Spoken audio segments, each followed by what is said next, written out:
Imagine कीजिए एक ऐसी जगह जो सिर्फ दुनिया के मैप्स में ही नहीं बल्कि लोगों के दिमाग में भी एक अनसोल्व्ड मिस्ट्री की तरह बस चुकी है। बर्मुदा ट्रायंगल, एक नाम जो एक तरफ एक अलग एक्साइटमेंट जगाता है और दूसरी तरफ एक अजीब सी डरावनी फीलिंग। आखिर क्या है ये जगह और यहाँ ऐसा क्या होता है जो इस जगह को इतना मिस्टीरियस बनाता है? तो आज की इस वीडियो में हम लोग देखेंगे कि ये बर्मुदा ट्रायंगल की मिस्ट्री कहाँ से शुरू हुई थी और यहाँ पे कैसे कैसे फेमस इंसिडेंट हुए जो इस जगह को इतना मिस्टीरियस बनाते हैं। तो इस वीडियो को एंड तक जरूर देखिएगा। तो चलिए इस राज का पता लगाते हैं। बर्मुदा ट्रायंगल, यह जगह अटलांटिक ओशन के वेस्टर्न पार्ट में पाया जाता है। ये अमेरिका के फ्लोरिडा से पोर्टो रिको और फिर बर्मुदा आइलैंड से फिर फ्लोरिडा तक बनने वाला एक ट्रायंगुलर एरिया है। अगर आप लोग इसको ध्यान से देखोगे तो ये एक ट्रायंगुलर शेप का एरिया बनाता है, इसीलिए इसे बर्मुदा ट्रायंगल कहा जाता है। यह 5 लाख स्क्वायर माइल्स यानी कि 8 लाख स्क्वायर किलोमीटर तक फैला हुआ एक एरिया है। दोस्तों, इसे हिस्ट्री में कई अलग अलग नामों से पुकारा गया, जैसे कि the graveyard of Atlantic, sea of dooms, the devil's triangle. लेकिन पहली बार इसे बर्मुदा ट्रायंगल 1964 में इसका नाम दिया गया था। वेंकट गैदिस की एक मैगजीन आई थी, आर्गोसी नाम था मैगजीन का। इसमें इन्होंने कई मिस्ट्रीज के ऊपर बात की थी जो बर्मुदा ट्रायंगल में हुई थी और इसी में इन्होंने इसे बर्मुदा ट्रायंगल बुलाया था। बर्मुदा ट्रायंगल की ये मिस्ट्री सबसे पहली बार दुनिया के सामने आई थी 1492 में, जब कोलंबस दुनिया की खोज करने निकले थे। वो बताते हैं कि जब वो इस एरिया से गुजर रहे थे तो उनका कंपास काम करना बंद कर देता है और साथ ही में वो कोई चमकती हुई चीज़ को आसमान से गिरते हुए देखते हैं समुद्र के अंदर, और तभी से ये मिस्ट्री बहुत ही ज़्यादा फेमस हो गई। बर्मुदा ट्रायंगल बहुत ही ज़्यादा फेमस हो गया। तो आइए देखते हैं कुछ ऐसे ही फेमस इंसिडेंट को जो बर्मुदा ट्रायंगल को और भी ज़्यादा मिस्टीरियस बनाते हैं। 5 दिसंबर साल 1945 दोपहर के 2:10 बजे यूएस नेवी के 5 टॉर्पीडो बॉम्बर्स फ्लाइट फ्लोरिडा से टेक ऑफ करते हैं। इसी उड़ान को फ्लाइट 19 भी कहा जाता है। यह कोई मिशन के लिए नहीं जा रहे हैं, ये रूटीन चेकअप के लिए उड़ान भर रहे हैं। 3 घंटे की उड़ान होने वाली थी ये। इस फ्लाइट के अंदर मौजूद है 14 क्रू मेंबर जिन्हें लीड कर रहे थे एक्सपीरियंस लेफ्टिनेंट चार्ल्स कैलर टेरल। यह 5 प्लेन्स उड़ान भरते हैं। मौसम भी सब सही चल रहा था। उड़ान के करीब 2 घंटे बाद जैसे ही ये प्लेन्स इस रीजन में पहुंचते हैं, यानी कि बर्मुदा ट्रायंगल वाले रीजन में पहुंचते हैं, यह ध्यान देते हैं कि जो इनका कंपास जो है वो काम करना बंद कर देता है। कैप्टन चार्ल्स टेलर अपना एक्स्ट्रा कंपास जो बैकअप कंपास लाए थे वो उसको भी यूज़ करते हैं, बट वो भी यहाँ पे काम नहीं कर रहा था। शाम के करीब 7:04 PM यह प्लेन्स हमेशा के लिए गायब हो जाते हैं। फ्लाइट 19 के गायब हो जाने के बाद एक सर्च एंड रेस्क्यू ऑपरेशन चलाया जाता है। एक मैरिनर एयरक्राफ्ट को इसे ढूंढने के लिए भेजा जाता है। इसमें मौजूद थे 13 क्रू मेंबर। ये ढूंढने तो निकले थे फ्लाइट 19 को, लेकिन यह भी गायब हो जाते हैं। पहले 14 मेंबर फ्लाइट 19 के और फिर 13 मेंबर मैरिनर के। इसके बाद एक बहुत ही बड़ा सर्च एंड रेस्क्यू ऑपरेशन चलाया जाता है, उस टाइम का सबसे बड़ा रेस्क्यू ऑपरेशन, लेकिन इनका पता नहीं चल पाता है। इस इंसिडेंट के बाद बर्मुदा ट्रायंगल की मिस्ट्री इतनी ज़्यादा फेमस होती है कि इस पे कई बुक्स लिखे जाते हैं, कई मूवीज़ बनाई जाती है। दुनिया में अगर किसी टॉपिक में शायद सबसे ज़्यादा मूवीज़ बनाई गई हो तो शायद वो बर्मुदा ट्रायंगल ही है। इतनी मूवीज़ बनाई जाती है इस टॉपिक के ऊपर। ऐसा ही एक और इंसिडेंट हुआ था 4 मार्च 1918 के दिन, जब USS साइक्लोप्स इसी जगह पे गायब हो जाता है। यह जहाज उस टाइम के US नेवी का वन ऑफ द फास्टेस्ट और one of the biggest ship में से एक था, जिसका यूज कोल और ट्रूप्स ट्रांसपोर्टेशन के लिए किया जाता था। वर्ल्ड वॉर फर्स्ट के टाइम जब अमेरिका ने इसमें पार्टिसिपेट किया था, 2 अप्रैल 1917 वो दिन था। यह जहाज वेस्ट इंडीज़ के बाल्टीमोर से ब्राज़ील जा रहा था। इसमें मौजूद थे 306 लोग और साथ ही में 11,000 टन के करीब मैग्नीज। यह जहाज़ निकलता तो है लेकिन आधे ही रास्ते में गायब हो जाता है। इस जहाज़ का क्या हुआ किसी को नहीं पता। दोस्तों, इससे भी ज़्यादा खौफनाक और डरावना इंसिडेंट हुआ था सिर्फ एलन ऑस्टिन के साथ। एक जहाज़ था साल 1881 में। एलन ऑस्टिन 210 फीट बड़ा जहाज़ लंदन से न्यूयॉर्क जा रहा था। इसके कैप्टन को रास्ते में एक अनजान शिप दिखाई पड़ता है, लेकिन उस पर इन्हें कोई इंसान दिखाई नहीं पड़ता।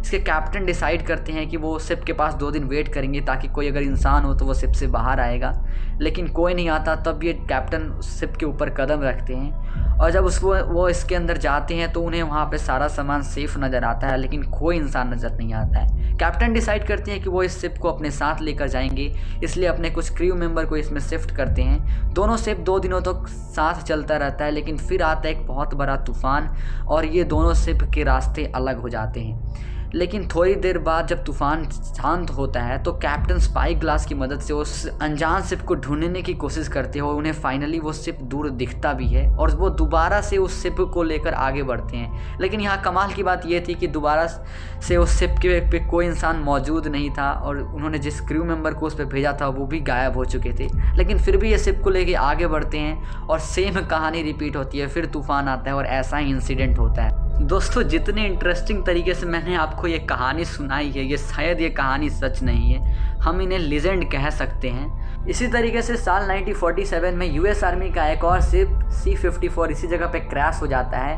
साल 1948 में स्टार टाइगर इसी जगह पर कहीं गायब हो जाता है, जिसका आज तक पता नहीं चल पाया।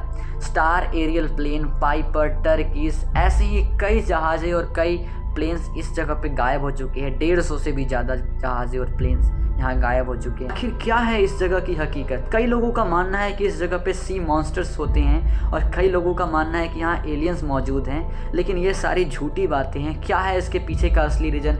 आइए अब समझते हैं इसके पीछे के कुछ साइंटिफिक रीजन्स, कुछ एक्चुअल रीजन्स को। Over the past 50 years, 3,000 ships and 100 planes have gone missing in a mysterious stretch of water in the Atlantic Ocean. Ships have gone missing, planes have gone missing.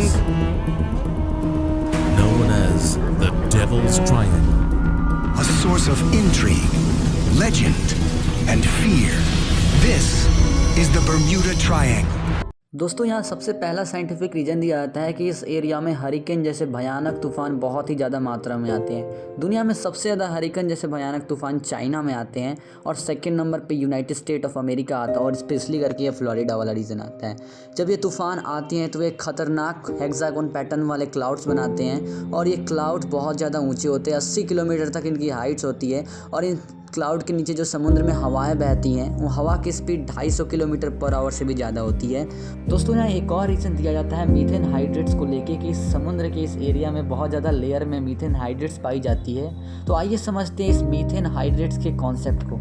Experiment के बाद पता लगाया गया कि जब methane hydrates पानी के अंदर मौजूद होते हैं तो जो पानी की डेंसिटी है वो कम हो जाती है। इसका एग्जांपल हम लोग समझ सकते हैं कि अगर कोई शिप पानी के ऊपर तभी तैर रहा है क्योंकि जो शिप का जो ऑब्जेक्ट यानी कि जो शिप है उसकी जो बायोवेंसी जो है वो बायोवेंट फोर्स से कम है। यानी कि जो बायोवेंट फोर्स जो पानी एक्सर्ट कर रहा है उसके ऊपर, ओशन का जो पानी है वो एक्सर्ट कर रहा है, जो ग्रेविटी के प्रेजेंस में जो फोर्स एक्सर्ट कर रहा है, जो बायोवेंट फोर्स एक्सर्ट कर रहा है वो ज़्यादा है शिप के वेट से, इसीलिए वो शिप ऊपर तैर पा रहा है। शिप की बायोवेंसी से ज़्यादा है इसलिए वो शिप उस ऊपर फ्लोट कर पा रहा है। अगर बायोवेंट फोर्स कम हो जाए तो शिप जो है अंदर सिंक हो जाएगा उसके वेट से। यानी कि अगर शिप के वेट से बायोवेंट फोर्स कम हो जाए तो शिप इजीली सिंक हो जाएगा।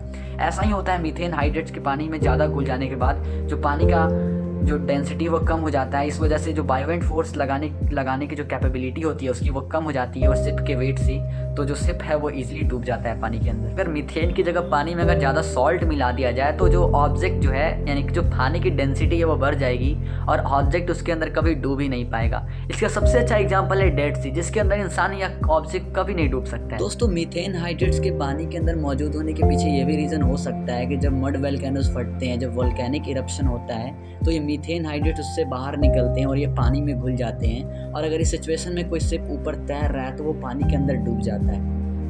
दोस्तों ये बरमुदा ट्रायंगल की मिस्ट्री कोई बहुत बड़ी मिस्ट्री नहीं है, इसे बहुत ज़्यादा बड़ा बना दिया गया है। बस ऐसा बिल्कुल भी नहीं है कि बरमुदा ट्रायंगल में जितने डिसअपीयरेंसेस देखे जाते हैं शिप्स और प्लेन्स के, जितने इंसिडेंट्स होते हैं वो समुद्र के बाकी किसी एरियाज़ में नहीं होते हैं। इसी चीज़ को लेकर लैरी क्रिश्चियन ने एक बुक लिखी थी, the Bermuda triangle mystery solved. उन्होंने भी इसमें सेम चीज़ के ऊपर बात किया गया था कि हाँ कुछ इंसिडेंट्स हुए हैं इस एरिया में बरमुदा ट्रायंगल के, कुछ डिसअपीयरेंसेस देखे गए हैं शिप्स और प्लेन्स की, लेकिन कई गलत कहानियाँ भी बनाई गई है इसके ऊपर, जैसे कि एलन ऑस्टिन की कहानी, ताकि लोगों का इंटरेस्ट बना रहे इस बरमुदा ट्रायंगल की मिस्ट्री को लेकर के। NOAA यानी कि National Oceanic and Atmospheric Administration का यह तक कहना है कि there is no evidence that mysterious disappearances occur with any greater frequency in the Bermuda Triangle than in other large well travelled area of the ocean. United States Coast Guard का यह कहना है कि एरिया बिल्कुल भी खतरनाक नहीं है जहां से जाया ना जा सके। एक सर्वे के बाद एक डाटा निकाला गया था टॉप 10 मोस्ट डेंजरस ओशन का, उसमें बरमुदा ट्रायंगल का एरिया का नाम भी नहीं था। सो इसी के साथ हमारे इस बरमुदा ट्रायंगल की मिस्ट्री खत्म हो जाती है। लेकिन अगर फिर भी एक एक्चुअल रीज़न दिया जाए कि क्या कारण है ऐसे इंसिडेंट्स होने के पीछे, तो वो पहला रीज़न हो सकता है और सबसे इंपॉर्टेंट रीज़न भी हो सकता है हैवीली ट्रैफिक रीज़न, यानी कि एक बहुत ज़्यादा हेवी ट्रैफिक रीज़न है। यहाँ से बहुत ज़्यादा ट्रैफिक गुजरती है शिप्स और प्लेन्स की, इस वजह से एक्सीडेंट्स होने के चांसेस बढ़ जाते हैं। और दूसरा रीज़न हो सकता है ये जगह हरिकेन प्रोन एरिया है, यहाँ पे हरिकेन जैसे भयानक तूफान बहुत ज़्यादा आते हैं, सेकेंड मोस्ट आते हैं और इस वजह से यहाँ इंसिडेंट्स होने के चांसेस बढ़ जाते हैं। तो दोस्तों यह थी बर्मुदा ट्रायंगल की मिस्ट्री। क्या आपको अभी भी लगता है कि बर्मुदा ट्रायंगल में कुछ सुपर नेचुरल है या सिर्फ ये एक ओवर हाइप्ड टॉपिक है? अपना थॉट कमेंट में ज़रूर बताइएगा। और अगर आपको ये वीडियो पसंद आई हो तो इस वीडियो को लाइक करना मत भूलिएगा। मिलते हैं एक और नए टॉपिक के साथ, तब तक के लिए stay curious, stay safe. Thanks for watching.